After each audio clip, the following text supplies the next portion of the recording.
Veronica Richards, our music director, is going to bless us this morning with her thoughts on me and my faith, or my faith in me, or however we say that. But Veronica, thank you for sharing with us in advance this morning. I really appreciate you doing this. Blessings to you. Well, good morning again. As most of you guys know, I'm Veronica Richards, and I'd just like to share a few things. Try not to talk too long with you. Me and in my faith, my upbringing in the church started out when I was really, really quite young. As a child, we went to church a lot. They had, a Monday night prayer meeting.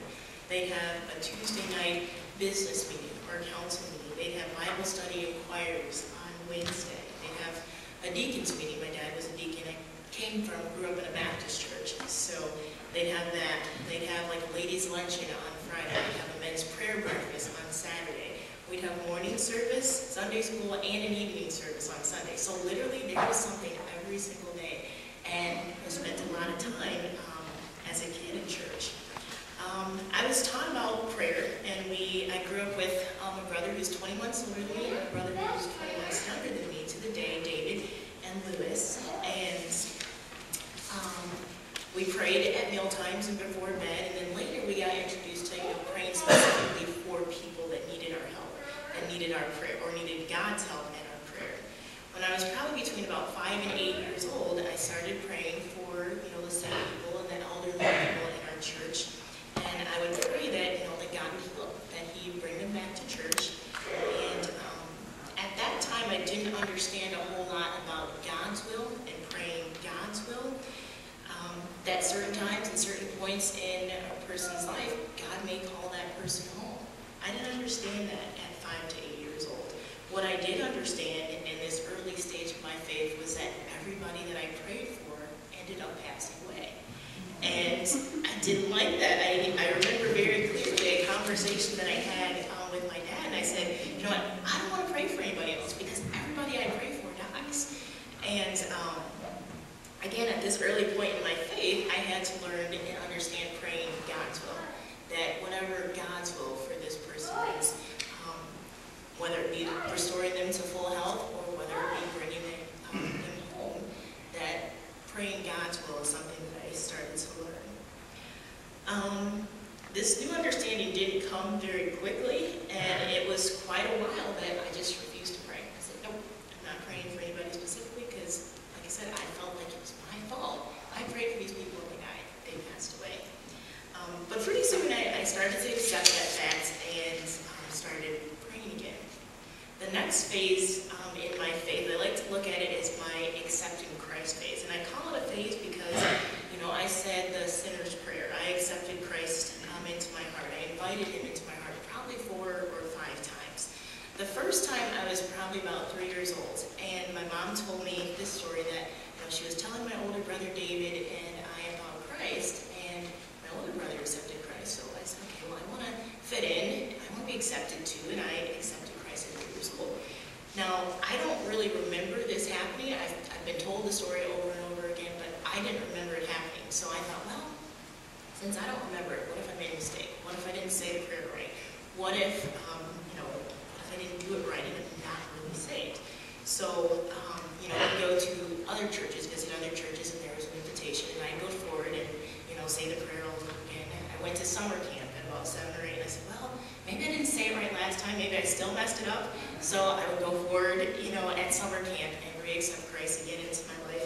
And my dad had a conversation with me, and he said, part of accepting Christ, part of faith is that you believe that Christ died on the cross for your sins. He rose again. You invite Him to come into your heart. You don't have to keep doing it over and over again. So now I was thinking, okay, well maybe because I didn't really believe enough before, I better do this one last time just to make sure that it's good. So the time that I really remember accepting Christ and finally believing and trusting that I was a saved individual was at a children's Bible honor rally. I went to the rally and they had an invitation at the end of the rally, and they invited people forward, and I went and I talked in a little room to a lady, and I explained to her that, I've probably done this about 4 or 5 times, but now I really want to trust, I really want to believe that this is what I have to do, that Jesus is my Savior and is, is now a part of my life. So, the next phase kind of went, and this is kind of how my personal story, I guess, I can say was more developed. Like I said before, I was in church a lot as a child, and I'd hear people giving testimonies, and they'd talk about these awesome things that God had done for them. And I'm probably about 13 or 14 at this point, and I grew up in a two-parent home. I was kind of sheltered. It was a Christian home, so there wasn't a whole lot that really had happened to me at 13 or 14 years old. We had a group that visited our church one time, and it was the group was from Teen Challenge. So these are people that are not too much older than me, and they're talking about how God delivered them from drug addictions and abusive situations, all these different things. We went to church conferences, Baptist church conferences, and we heard all about people that were involved in abusive relationships and different things like that. So in my opinion, these were great testimonies. These are people that God has really, really worked through and really, really touched their life. And I'm saying, well, nothing's really happened to me. I've got both my parents at home. We had a pretty good life growing up. We always had food on the table. And so I was kind of thinking to myself, well, I guess I don't really have a testimony. So little did I know at 14, some of the different things I would face later on in my life. At about 16 to 18, I went through my secret rebellion phase. My older brother was definitely the one that was openly rebellious. He would tell you, no, knocking on bed, there's nothing you can do about it. Me, I was that example that you hear about. They tell the child to sit down, and they sit down, but inside they're standing up. And that was me.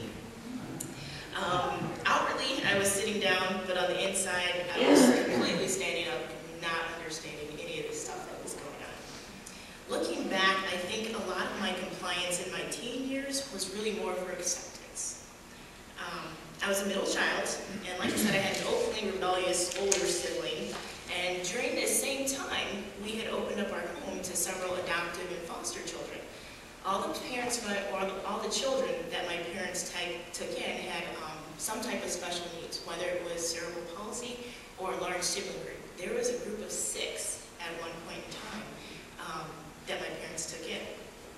And before they ever took in a group of children, they always talked to us and say, what do you think about this? Of course, we would say yes, we're glad to have more people. We had more than enough, and so we wanted to share that with them. Somewhere in the fall, after my 16th birthday, a switch kind of got turned on for me.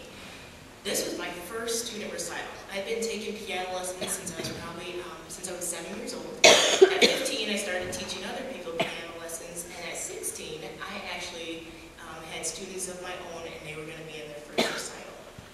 So this was huge for me. And for those of you that know me really well, I love music. I'm really, really passionate about music. So here's my very first recital. Of course, I had all beginner students. I only had about 4 or 5, so their pieces weren't very long. And I had 4 students, and they were there and they were playing. So this scene has been depicted in Hollywood's movies all the time. You have the big, huge recital, and you've got the student that's kind of out there scanning the audience, looking to see if their parents are there, and mine weren't. I remember I played the last duet, and I had to run out earlier because I might cry, so I came prepared. So I remember we played the last duet, we hit the last note, and I look out in the audience, and there are my parents finally coming in. They had missed something that was so important to me. And at that point, there were 3 things that really changed for me. The first thing was I hated those kids because I felt like it was their fault that they made my parents miss something so important to me.